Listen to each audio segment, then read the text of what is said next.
Hello, কেমন আছো সবাই? আশা করব সবাই খুব ভালো আছো। আর আমিও খুব ভালো আছি। তো ক্যাপশনে তোমরা দেখেছো যে আজকে আমি করেছি পচা কলা দিয়ে বড়া। কিন্তু বিশেষজ্ঞরা বলেছেন যে কলা কখনোই পচে না, কলা হচ্ছে পেকে যায়, মানে যত দিন যায় তত বেশি পাকতে থাকে, কলাটা কখনোই পচে যায় না। তো সেজন্যই পচা কলা ওটা না, ওটা জাস্ট আমি মজা করে বলেছি। বেশি পাকা মানে কলাটা মজে গিয়েছে, তো সেই কলা দিয়ে আজকে আমি বড়া তৈরি করব। আমি করব না, আমার মা করবে। আজকে আমি শুধু আরামায়েশ করে খাবো। এই যে আমি তো বড়া তৈরি করা হয়েও গেছে, আমি খাচ্ছিলাম আর সবাই আমার দিকে শুধু তাকিয়েছিল, কারণ আমি একটু রোগা হতে চাইছি, কিন্তু খাওয়ার বেলায় আমি তো পিছিয়ে থাকি না, সেজন্য আমি হাজার চেষ্টা করেও রোগা হতে পারি না। আচ্ছা, তোমাদের কাছে কি কোনো টিপস আছে যে বেশি বেশি খেয়েও রোগা হওয়া যায়? থাকলে আমাকে একটু দিও, আমি বেশি বেশি খেতেও চাই, আবার রোগাও হতে চাই। তো এই যে আমার মেয়ে, আমাদের দুষ্টুমি চলছিল। কাকিমা এসছে, কাকিমা মা সবাই মিলে বড়া তৈরি করার পরে বসে বসে আমরা আড্ডা দিচ্ছিলাম একটু। তো ঠিক আছে, এবার তাহলে কাজের কথাগুলো বলি। কি করে বড়াগুলো তৈরি করা হলো।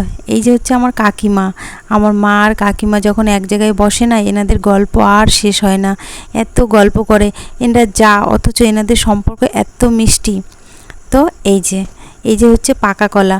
পাকা কলা মানে একদমই অনেক বেশি মজে গিয়েছে। আমি ভেবেছিলাম ফেলে দেব, তো মা এসে বলছে কি না না ফেলবি কেন, চল একটা ভালো খাবার বানিয়ে দিচ্ছি। তো সেজন্য আমি বললাম ঠিক আছে তাহলে করো। সবই ছিল, আটা, ময়দা, চালের গুঁড়ো, যা যা প্রয়োজনীয় জিনিস লাগবে সবই ছিল ঘরে। এইসব জিনিস সবার ঘরেই থাকে। তো মা কলাগুলোকে ভালো করে বেছে নিয়েছে, বেছে নেওয়ার পরে একটু চটকে নিয়েছে, ভালো করেই চটকেছে যাতে দানা দানা না থাকে। এবার চটকানোর পর ওতে মানে হাফ হাফ করে আটা দিয়ে, আটা না সরি, ময়দা দিয়েছে আর হচ্ছে চালের গুঁড়ো দিয়েছে। এই যে মা তখন দিচ্ছিল, দেওয়ার পরে এটা হচ্ছে খেজুরের গুড়। ফ্রিজে একটু খেজুরের গুড় ছিল, আমি এটাতে চিনি দিইনি। মাকে বলেছি কি মা তুমি চিনি দিও না, চিনি থেকে যদি গুড় দাও, খেজুরের গুড়, তাহলে টেস্টটা অনেক বেশি ভালো হবে। তো সেই জন্য মা হচ্ছে গুড় দিয়েছে। আর এই হচ্ছে একটু গরুর দুধ দেওয়া হয়েছে। এবার মা এটাকে সুন্দর করে মেখে নিচ্ছিল। আমার মা না রান্না করতে কোনো সময় কষ্ট হয় না, আমার মায়ের যখন যেটা বলি তখনই সেটা করে দেয়। তারপরে এই যে হচ্ছে নারকেলের ছাবা, এগুলো কিন্তু আমি আরেকদিন পটলের জুস রান্না করেছিলাম, তারপরে আমি নারকেলের ছাবাগুলো না ফেলে দিইনি, রেখে দিয়েছিলাম, ভেবেছিলাম কিছু একটা করব। তো মা বলছে কি ঠিক আছে ওটাই দিয়ে দে, ভালো হবে। আর যে আমি ভিডিও করছিলাম বলে না আমার মা হাসছিল, আসলে লজ্জা পাচ্ছিল মা। তো এই যে মায়ের মাখাটা প্রায় হয়ে গেছে। আর এদিকে আমার পতি পরমেশ্বর স্কুল থেকে চলে এসছে। স্কুল থেকে এসেই দেখে যে সেই মা পিঠে টিঠে করার আয়োজন করছে, দেখে উনি খুব খুশি হচ্ছিল। বাড়িতে কিছু স্পেশাল হলে ওনার আনন্দ আর ধরে না। তো যাই হোক, এই যে আমার মার মাখানোটা কমপ্লিট হয়ে গিয়েছে। তারপরে কড়াই যখন গরম হবে তখন সাদা তেল দিয়ে দিয়েছে, আমি এটা সয়াবিন তেল দিয়েছিলাম। তারপর এখন মা হচ্ছে মানে দেখছিল যে তেলটা গরম হয়েছে কিনা, সেই জন্য প্রথমে ছোট্ট একটুখানি দিয়ে দেখছে যে তেলটা গরম হয়েছে কিনা, বা ওনার যে ওই যে ব্যাটারটা করেছে সেটা ঠিকঠাক আছে কিনা। তো তারপরে দেখলো না ঠিক আছে, ওটা সব কিছুই পরিমাণ মতন আছে, ভালো ফুলছে, মুচমুচে হচ্ছে। তো সেজন্য আর দেরি না করে তাড়াতাড়ি করে করা শুরু করে দিয়েছে। ও হ্যাঁ, একটা জিনিস আমি বলতে ভুলে গিয়েছি, এই ব্যাটারটার মধ্যে না মা লবণ দিয়েছিল আর একটু খাবার যে সোডা হয় সেই সোডাটা দিয়েছিল। সোডাটা দিলে না ভেতরটা আর কাঁচা থাকে না, শক্ত থাকে না, পুরোটাই সফট একদম সুন্দর হয়।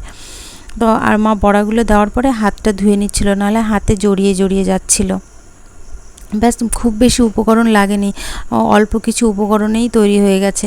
আর চিনি এতে একদমই দেওয়া হয়নি, পুরো খেজুরের গুড়েরই মিষ্টি।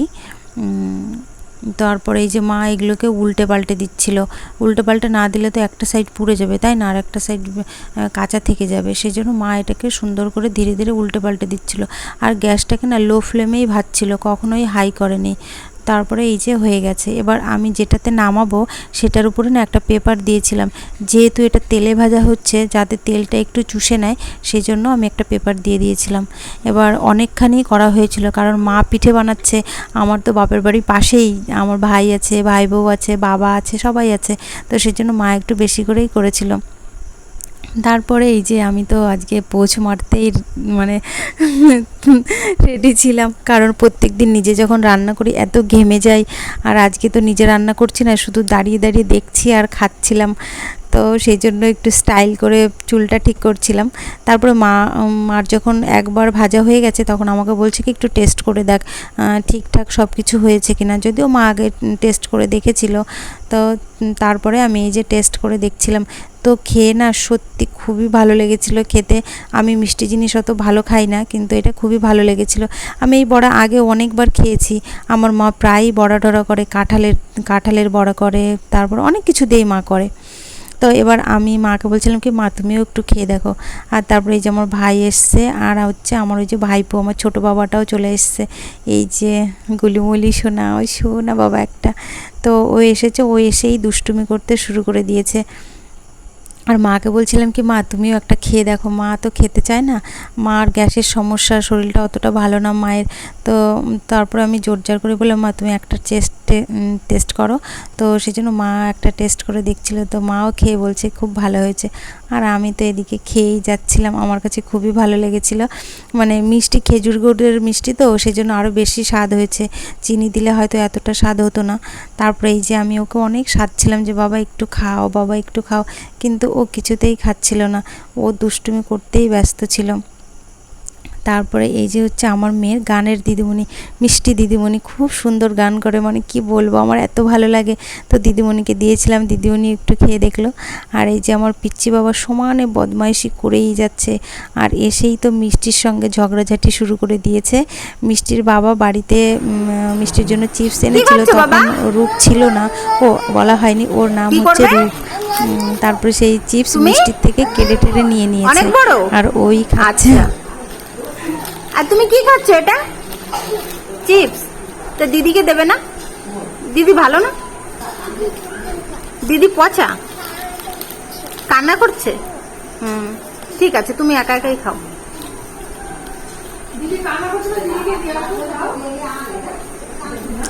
তারপরে যে মিষ্টির চিপস কেড়ে নিয়েছে বলে মিষ্টির রাগ হয়েছে, মিষ্টি কান্নাকাটি করছে। তারপর মিষ্টির দিদার রাগ ভাঙাচ্ছিল, অনেক আদর যত্ন করছিল, কিন্তু কিছুতেই মিষ্টির আর রাগ ভাঙছিল না।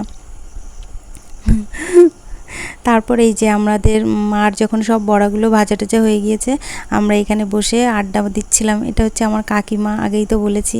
তো কাকিমার সঙ্গে আমরা সবাই মিলে আড্ডা দিচ্ছিলাম। তো ভিডিওটি কেমন লাগলো সবাই জানিও। টাটা।